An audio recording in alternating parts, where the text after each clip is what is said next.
virtual, a gente vai dar continuidade ao estudo do conteúdo do 6º ano. E a matéria, né, o estudo, são assuntos e exercícios de clima.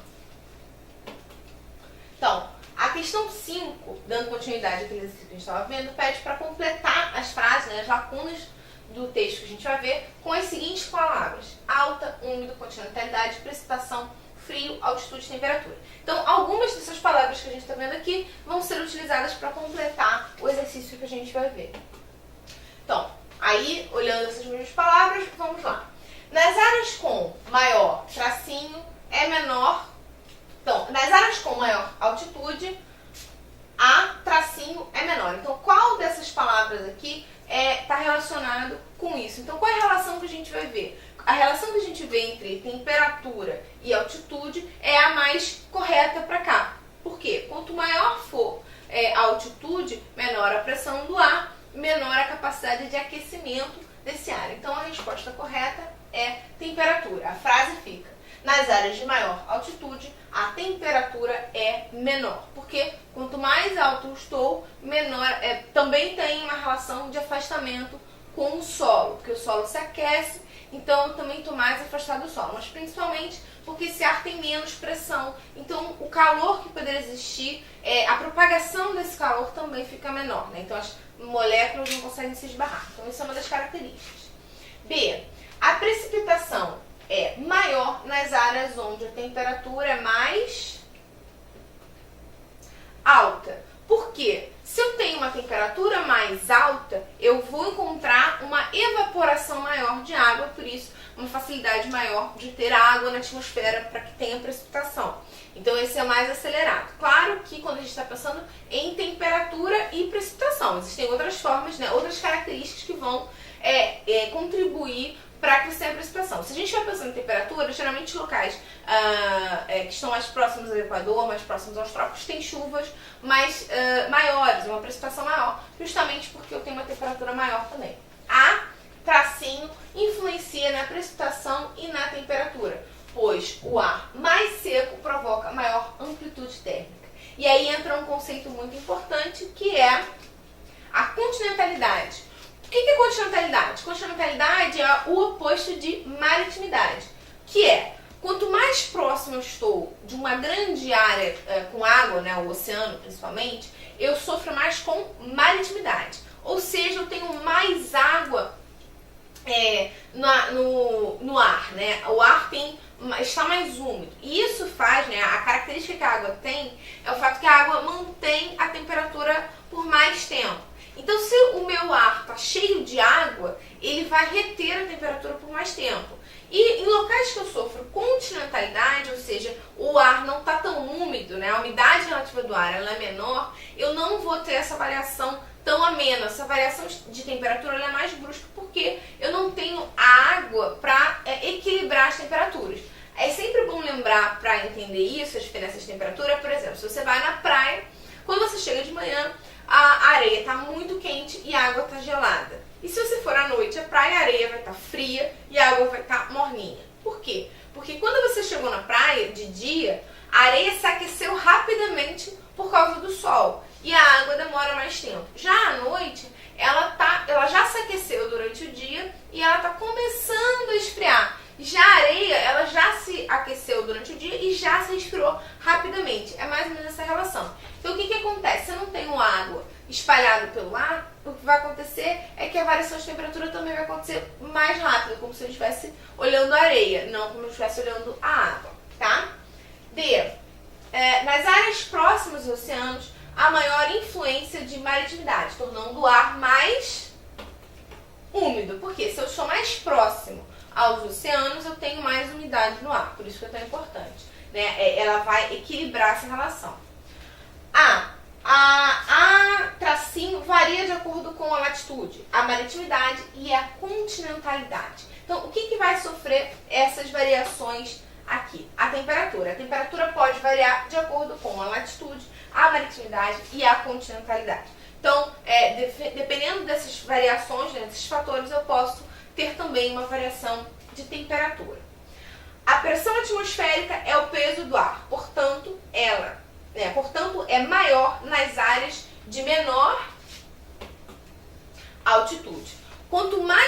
próximo eu estou do solo, ou seja, quanto menor for a altitude, mas do solo não, vamos ser mais específico. Quanto mais próximo eu estou do nível do mar, né, que é o que a gente vai usar como medida, mais a gravidade exerce força e pressão nesse ar. Por isso esse ar ele vai ter como característica uma densidade maior. E a tendência é que a temperatura seja maior, né, também, né, ao contrário do que a gente viu na primeira questão. Questão 6. Na cidade brasileira que é apresentada no climograma, né, representada abaixo, qual o tipo de vegetação predominante? Então, a gente tem um climograma aqui, né, que é esse tipo de gráfico que é utilizado para entender melhor a temperatura e a precipitação, e ele pede para se dizer que tipo de vegetação é típica disso. É uma questão um pouco mais complicada, porque você tem que olhar o climograma, ver as características e conseguir entender um pouco mais que tipo de vegetação vai se desenvolver nesse climograma. Então, olhando esse climograma, a gente vê que eu tenho uma temperatura relativamente estável durante o ano, ele vai variar um pouco aqui, dá para perceber que o inverno fica aqui, né, nos meses de junho e julho, e uma das características que a gente pode observar é uma drástica queda de precipitação. Então, eu tenho um inverno bem seco e um verão úmido. Olhando isso, eu tenho que saber que tipo de vegetação está ligada com esse tipo de característica climática.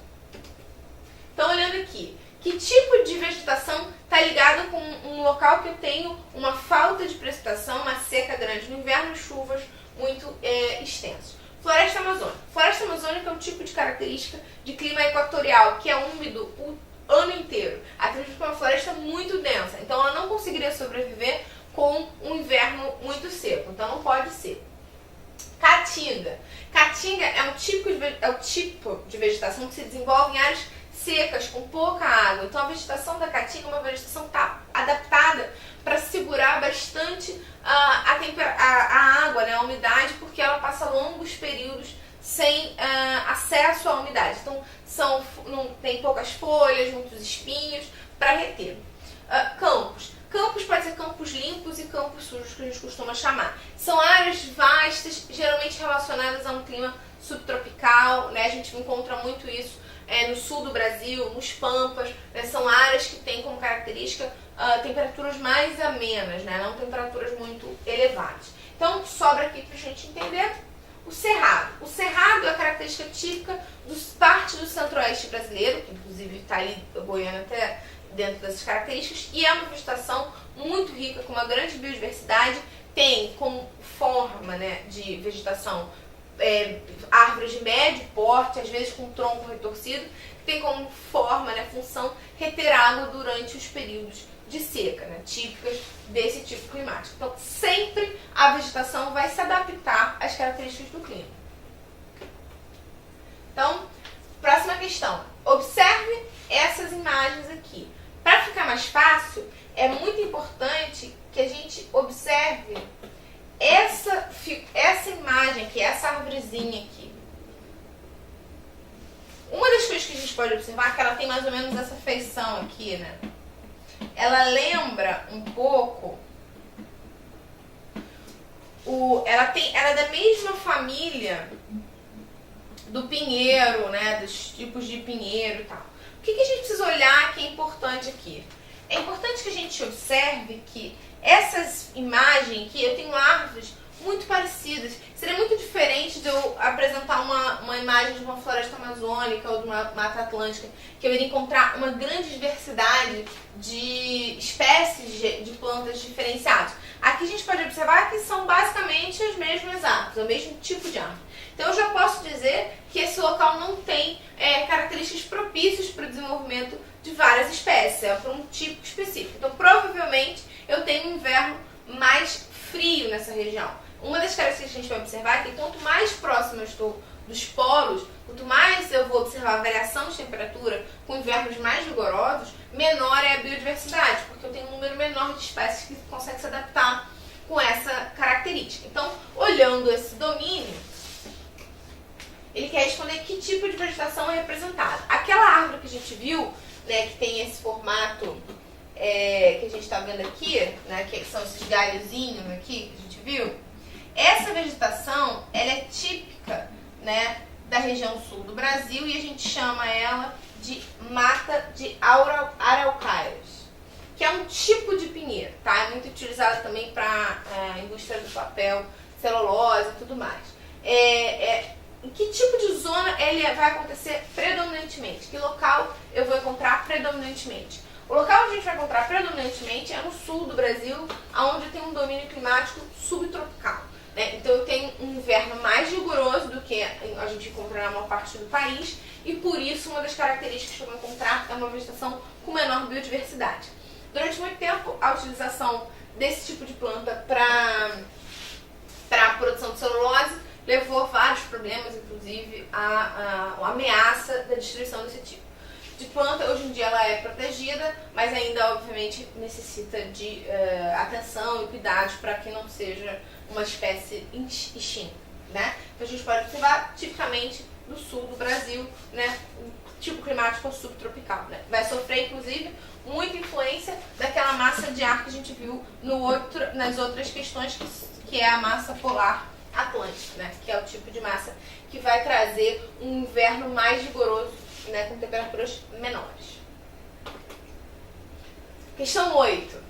Ele vai perguntar aqui os itens e vai, de acordo com a leitura, dizer qual seria a característica correta. Então, 1. A MEC atua o ano inteiro no Brasil, provocando elevados índices de chuva. 2. A MEC é o principal responsável pela escassez de chuva no interior do Nordeste.